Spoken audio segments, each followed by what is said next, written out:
السلام علیکم ورحمۃ اللہ وبرکاتہ۔ القدس فلسطین کا دارالحکومت ہے۔ یہ یہودیوں، مسیحیوں اور مسلمانوں تینوں کے نزدیک مقدس ہے۔ یہاں مسلمانوں کا قبلہ اول مسجد اقصی اور گنبد الصخرہ ہے۔ مکہ مکرمہ سے بیت المقدس کا فاصلہ تقریباً 1300 کلومیٹر ہے۔ یہ شہر 31 درجے اور 45 دقیقے عرض بالد شمالی اور 35 درجے اور 13 دقیقے طول بالد مشرقی پر واقع ہے۔ بیت اللحم اور الخلیل اس کے جنوب میں واقع ہیں۔ القدس کو یورپی زبانوں میں یروشلم کہتے ہیں۔ القدس پہاڑیوں پر آباد ہے اور انہی میں ایک پہاڑی کا نام کوہ صیہون ہے، جس پر مسجد اقصی اور گنبد الصخرہ واقع ہیں۔ مسجد اقصی کے اطراف 1600 میٹر لمبی پتھر کی دیوار ہے۔ اس کے اندر 9 دروازے ہیں جو باب رحمت، باب حطہ، باب فیصل، باب غواغہ، باب ناظر، باب حدید، باب کناب 3، باب سلسلہ اور باب مغاربہ کے نام سے موسوم ہیں۔ مسجد اقصی کی بنیاد مکہ مکرمہ کی بنیاد ڈالنے کے 40 سال بعد حضرت سیدنا آدم علیہ السلام یا ان کی اولاد میں سے کسی نے ڈالی۔ پھر اس کی تعمیر حضرت سیدنا سام بن نوح علیہ السلام نے کی۔ عرصہ دراز کے بعد حضرت سیدنا داؤد علیہ السلام نے بیت المقدس کی بنیاد اس مقام پر رکھی جہاں سیدنا موسیٰ علیہ السلام کا خیمہ نصب کیا گیا تھا۔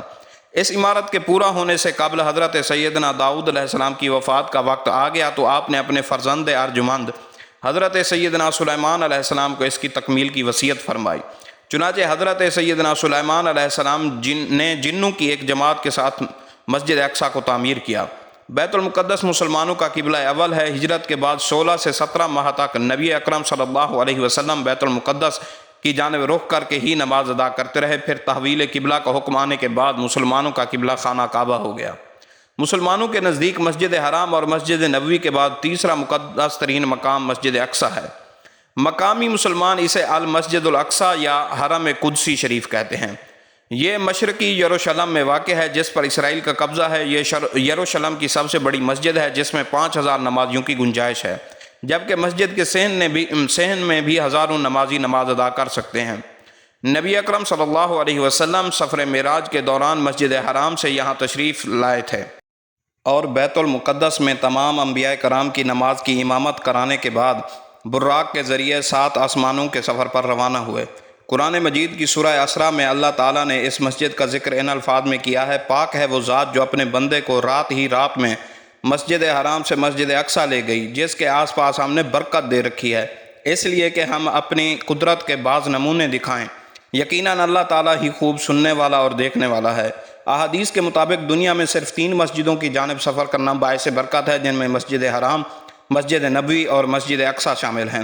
مسجد اقصی روئے زمین پر بنائی گئی دوسری مسجد ہے جہاں ایک نماز کا ثواب 250 اور بعض روایتوں کے مطابق 25,000 ملتا ہے۔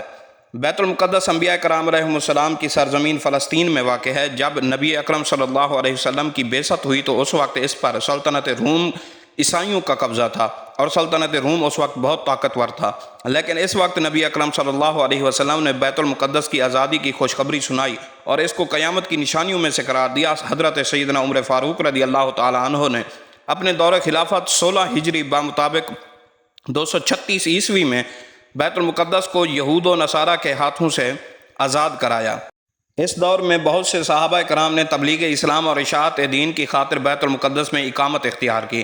سن 66 ہجری اور 86 ہجری کے درمیان خلیفہ عبد الملک بن مروان نے مسجد اقصی کی تعمیر شروع کروائی اور سن 86 ہجری اور 96 ہجری کے درمیان ان کے صاحبزادے خلیفہ ولید بن عبد الملک نے اس کی تعمیر مکمل کی اور اس کی تزئین و آرائش کی۔ عباسی خلیفہ ابو جعفر منصور نے اس کی مسجد کی مرمت کرائی۔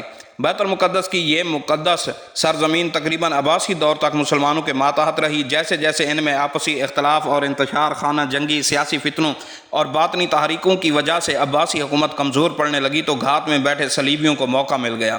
ادھر فاطمی حکومت نے اپنی حکومت کی مضبوطی اور استحکام اور شام سے سلجوکیوں کے خاتمے کے لیے ان صلیبیوں سے مدد طلب کی اور انہیں ہر طرح کی سہولتیں فراہم کیں اور بیت المقدس میں آنے جانے کی اجازت دی۔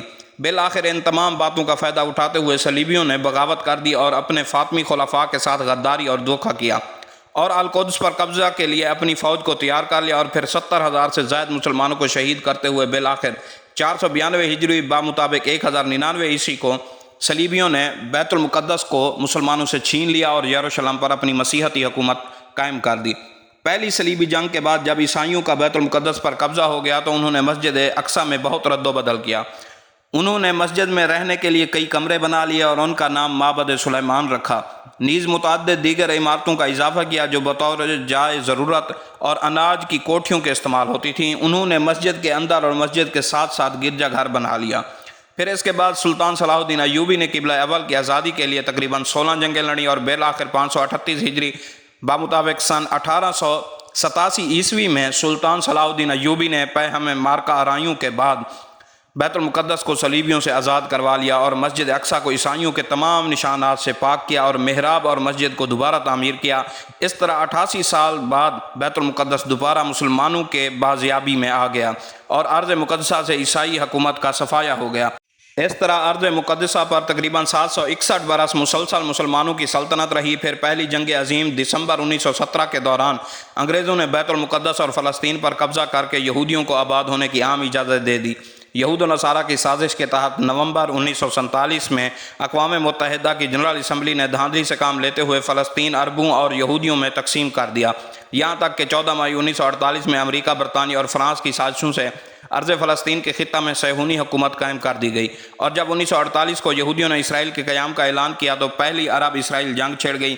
اس جنگ کے نتیجے میں اسرائیلی فلسطین کے 78% رقبے پر قابض ہو گئے، تاہم مشرقی یروشلم اور غرب اردن کے علاقے اردن کے قریب آ گئے۔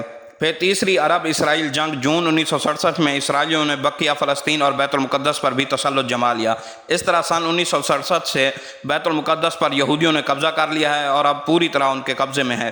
اسلام اور ملت اسلامیہ کے خلاف یہودیوں کی دشمنی کی تاریخ ایک مستقل باب ہے۔ یہود مدینہ نے عہد رسالت مآب صلی اللہ علیہ وسلم میں جو شورشیں اور سازشیں کی، ان سے تاریخ اسلام کا ہر طالب علم آگاہ ہے۔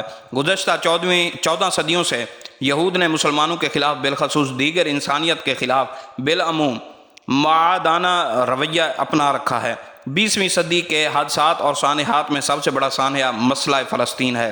یہود و نصارہ نے یہ مسئلہ پیدا کر کے گویا عالم اسلام کے دل میں خنجر گھونپ رکھا ہے۔ سن 1948 میں اسرائیل کے قیام کے بعد یورپ سے آئے ہوئے غاصب یہودیوں نے ہزاروں سالوں سے فلسطین میں آباد فلسطینیوں کو ان کی زمینوں اور جائیدادوں سے بے دخل کر کے انہیں کمپنیوں میں نہایت ابتر حالت میں زندگی بسر کرنے پر مجبور کر دیا ہے۔ 21 اگست 1969 کو ایک آسٹریلوی یہودی ڈینس مائیکل روہان نے قبلہ اول کو آگ لگا دی، جس سے مسجد اقصی 3 گھنٹے تک آگ کی لپیٹ میں رہی اور جنوب مشرقی جانب عین قبلہ کی طرف بڑا حصہ گر پڑا۔ محراب میں موجود ممبر بھی نظر آتش ہو گیا، جسے صلاح الدین ایوبی نے فتح بیت المقدس کے بعد نصب کیا تھا۔ دراصل یہودی اس مسجد کو ہیکل سلیمانی کی جگہ تعمیر کردہ عبادت گاہ سمجھتے ہیں اور اسے گرا کر دوبارہ ہیکل سلیمانی تعمیر کرنا چاہتے ہیں۔